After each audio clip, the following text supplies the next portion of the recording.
In any setting in which you serve, there will be needed adjustments that you'll need to make to expected routines. Each setting is going to be different. Each one comes with its own culture, its own worldview, work ethic, and expectations that will be placed on you. Chaplains must be capable of dealing with these routines, but also able to meet deadlines and expectations. Higher standards of accountability and responsibility are expected of the Christian chaplain. Scripture admonishes us to work hard while focused on serving God and people. 1 Corinthians 10:31. Therefore, whether you eat or drink or whatever you do, do all things for the glory of God. Colossians 3:23 and 24. Whatever you do, work heartily as for the Lord, not for men, knowing that from the Lord you will receive the inheritance as your reward. You are serving the Lord Christ. So, my fellow chaplains, can you honestly say that you approach your work with that biblical perspective in mind? This work is challenging, and you will find it hard to love and serve difficult people, and they exist in every setting. And yet you are called to serve them and care for them to the best of your ability, just like everybody else. Whether you serve as a volunteer or on staff, your setting expects you to serve the clients and the patients that are assigned to you, as well as those who are not, but you encounter them in the hallway. Your supervisors will expect you to represent them well, but you really work for God. And your actual flock is not the client or the patient, though you certainly do take care of them. No, your flock is the staff, for you are with them every day. These are the people to whom you may have the biggest long-term impact. Serve them with all your strength and be patient with them. Don't argue. Don't prescribe to them, and do not direct or correct them, because you're not their boss. What you are is their pastoral care shepherd, so love them. Staff care is the subject of this next series of lectures, and I think you will gain significant insight into the need for caring for the staff and also the benefits that you will experience in doing so. You should look to serve the staff of your facility and create a calm and peaceful environment that will encourage them in their spiritual matters too. Every person on earth experiences challenges from life, and the staff is no exception to that. Often they're suffering grief or anxiety and do their best to put on a stiff upper lip and go to work. If you're focused only on the clients and patients, and you see any lack of care from a member of your team, just be careful how you respond to it. I say again, you're not their boss. You're not there to correct or rebuke. Now, of course, you must do what you can to love everyone, including those difficult and sometimes uncaring staff people.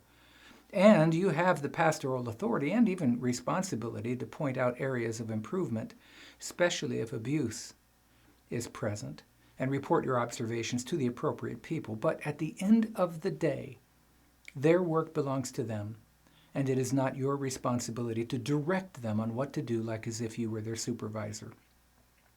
Let your actions speak louder than words here, and just be patient with everybody. It only takes one sharp rebuke or correction to forever lose the opportunity to care for a staff member. Perhaps a staff member has recently been served divorce papers, lost a loved one to death, had a close friend die by suicide, had a spouse walk out on them. They found out that a child has been arrested or had a heated argument earlier in the day. So many other stressful situations affecting their lives and their work that you know nothing about. How can they provide caring service to patients when they're falling apart inside? And how can we help them to have a little peace and courage when facing the storms and trials of life? Developing a relationship with staff, the kind that gives them opportunity to share with you, is crucial. In many ways, your work is based on establishing relationships. It's often impossible to build a relationship with someone who may be at your facility for just a day or two. But staff, well, they're there every day. Consider this. When care is tough, how will you support the staff? This was paradigm shifting for me when I first studied it.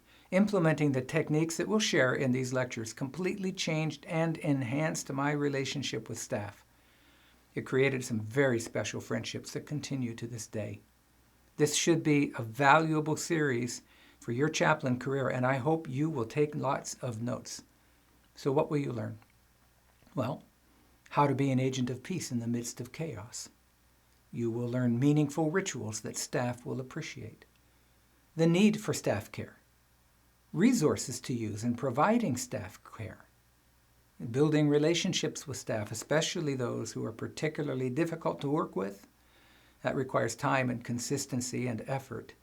No matter how much you may dislike a particular staff person, you should focus on them as the imago Dei, or one who is created in the very image of God. Tell your mind that you love them. And don't forget to tell your face that too.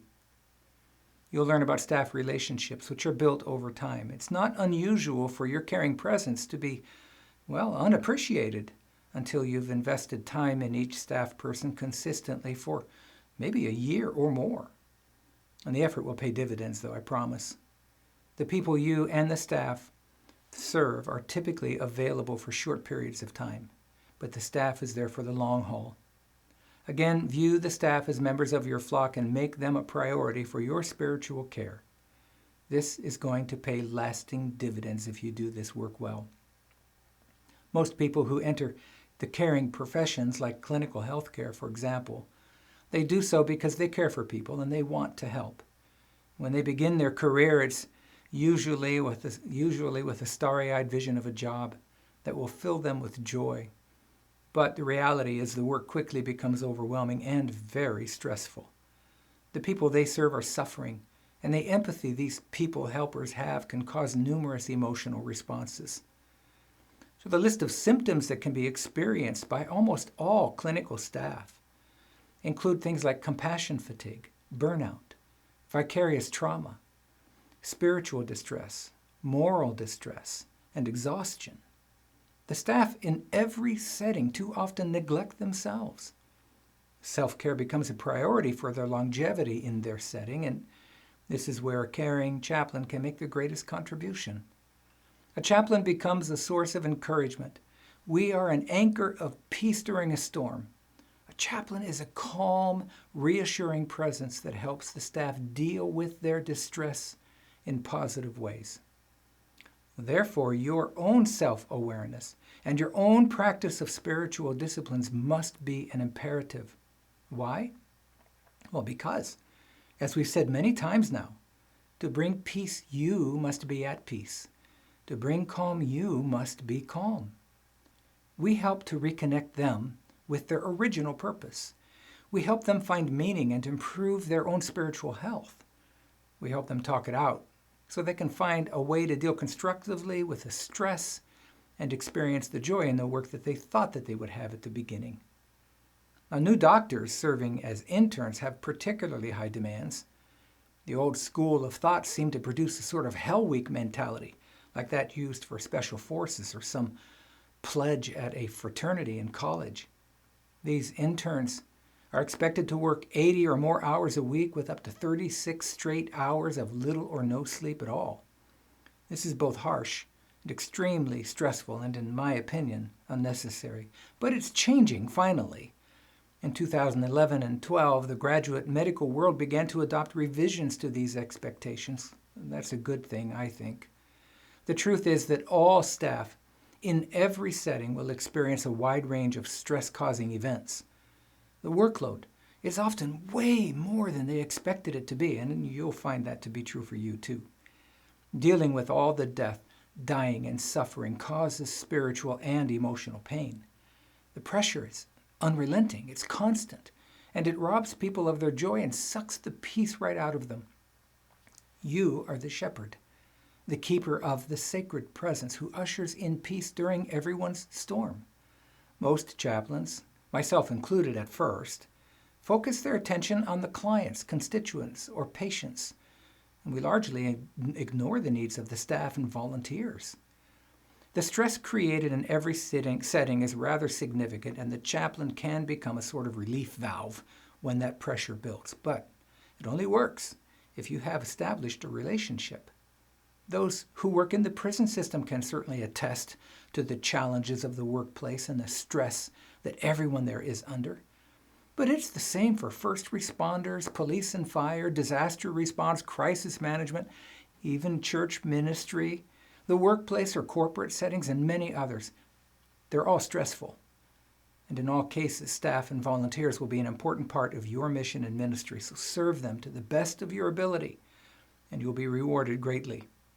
Your staff, they are your primary flock, so serve them well. We hope that this will change forever your work for the people who work alongside you. It has certainly changed it for me. Staff care should be at the center of a chaplain's work in every setting where you may serve as a chaplain. Our work requires and implies relationships. It's nearly impossible to develop a meaningful relationship with a person that is available to you for only a day or two while they're a patient or a client, or maybe in a circumstance where you only have a short time to help and then you never see them again. That's not true of staff. The staff is always with you. Additional reading is provided in the PDF documents for this week. The first is called The Role of Resilience in Reducing Burnout. It considers the impact that COVID-19 had on healthcare workers. And the second is Individual and Relational Predictors of Compassion Fatigue among Counselors in Training. It discusses compassion fatigue, and these articles, though focused on healthcare workers and new counselors, are very insightful to all chaplains. So pay careful attention to what they will teach you. Learn to identify the predictors of compassion fatigue.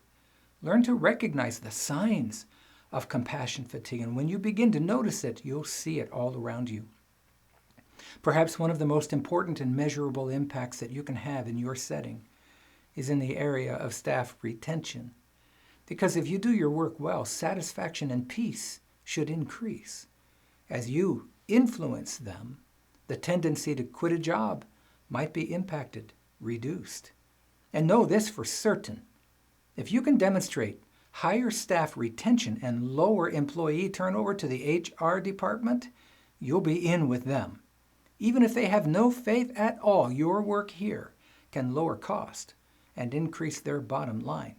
And for this, you will be appreciated by even the most skeptical of directors. In an article on burnout in healthy work environments, it was demonstrated that turnover in a high-stress environment is 25%. This means 1 out of every 4 people on staff will quit at some point and find another job each and every year. This needs to be on your radar right now and forever, because it's up to you to help do something about it. The average cost to find, hire, and train a new employee in a clinical setting is 1 to 1.5 times the annual salary. Assume you work with a facility that has 100 employees. Further, assume that turnover is just 1 times annual salary to replace somebody. And the average salary is $50,000 per year. With 1 in 4 leaving, that means 25 employees quitting at a cost of $50,000 each. That will cost the company more than $1.2 million a year. Now, if your work over time reduces turnover by just 10 people out of 25, you will have saved the company $500,000 a year. Do you want them to whistle a happy tune when they write out your paycheck? Pay attention to the staff. Treat them like your flock, even the difficult ones, especially the difficult ones.